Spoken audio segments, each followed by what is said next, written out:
വിശുദ്ധ മത്തായി എഴുതിയ സുവിശേഷത്തിൽ നിന്ന്. യേശു നിർദ്ദേശിച്ചതുപോലെ 11 ശിഷ്യന്മാരും ഗലീലയിലെ മലയിലേക്ക് പോയി. അവനെ കണ്ടപ്പോൾ അവർ അവനെ ആരാധിച്ചു. എന്നാൽ ചിലർ സംശയിച്ചു. യേശു അവരെ സമീപിച്ച് അരുൾ ചെയ്തു, സ്വർഗത്തിലും ഭൂമിയിലുമുള്ള എല്ലാ അധികാരവും എനിക്ക് നൽകപ്പെട്ടിരിക്കുന്നു. ആകയാൽ നിങ്ങൾ പോയി എല്ലാ ജനതകളെയും ശിഷ്യപ്പെടുത്തുവിൻ. പിതാവിന്റെയും പുത്രന്റെയും പരിശുദ്ധാത്മാവിന്റെയും നാമത്തിൽ അവർക്ക് ജ്ഞാനസ്നാനം നൽകുവിൻ. ഞാൻ നിങ്ങളോട് കൽപ്പിച്ചവയെല്ലാം അനുസരിക്കാൻ അവരെ പഠിപ്പിക്കുവിൻ. യുഗാന്തം വരെ എന്നും ഞാൻ നിങ്ങളോടുകൂടെ ഉണ്ടായിരിക്കും. ക്രിസ്തുവിൽ പ്രിയരെ, ഇന്ന് പരിശുദ്ധ ത്രിത്വത്തിൻ്റെ തിരുനാൾ ആഘോഷിക്കുകയാണ്. ഇന്നേ ദിനം നമുക്ക് വിചിന്തനത്തിനായി ലഭിച്ചിരിക്കുന്നത് വിശുദ്ധ മത്തായി എഴുതിയ സുവിശേഷം 28-ാം അധ്യായം 16 മുതൽ 20 വരെയുള്ള വാക്യങ്ങളാണ്. ഇതിൽ വിശുദ്ധ മത്തായിയുടെ സുവിശേഷത്തിൻ്റെ ഒരു ഉപസംഹാരം എന്ന് തന്നെ ഇതിനെ പറയാം. 4 ഭാഗങ്ങളായിട്ടാണ് ഇതിനെ തരംതിരിച്ചിരിക്കുന്നത്. ആമുഖം, പ്രഖ്യാപനം, കൽപ്പന, വാഗ്ദാനം. ആദ്യം ആമുഖം. ഒരു പിതാവ് തൻ്റെ മരണക്കിടക്കയിൽ തൻ്റെ മക്കൾക്ക് നൽകുന്ന വിൽപത്രമായിട്ട് ഈ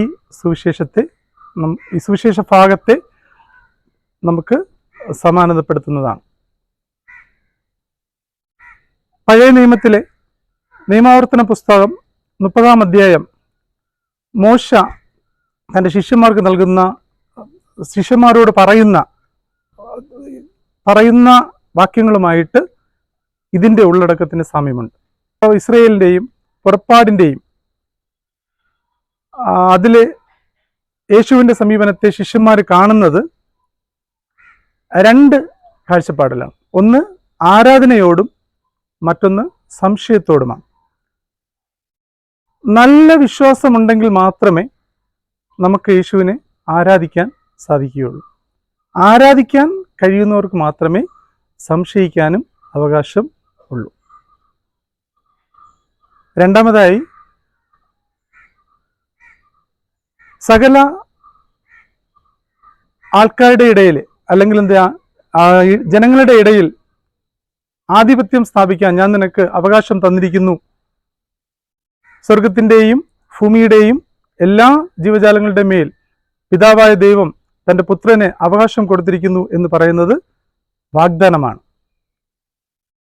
പോവുക, സർവ ജനപദങ്ങളെയും എല്ലാവരോടും സുവിശേഷം പ്രസംഗിച്ച് എല്ലാവരെയും ജ്ഞാനസ്ഥാനപ്പെടുത്തുക എന്നുള്ളത് യേശുവിൻ്റെ കൽപ്പനയാണ്. യുഗാന്തം വരെ ഞാൻ നിന്നോടൊപ്പം ഉണ്ടായിരിക്കും എന്നുള്ളത് യേശുവിൻ്റെ വാഗ്ദാനമാണ്.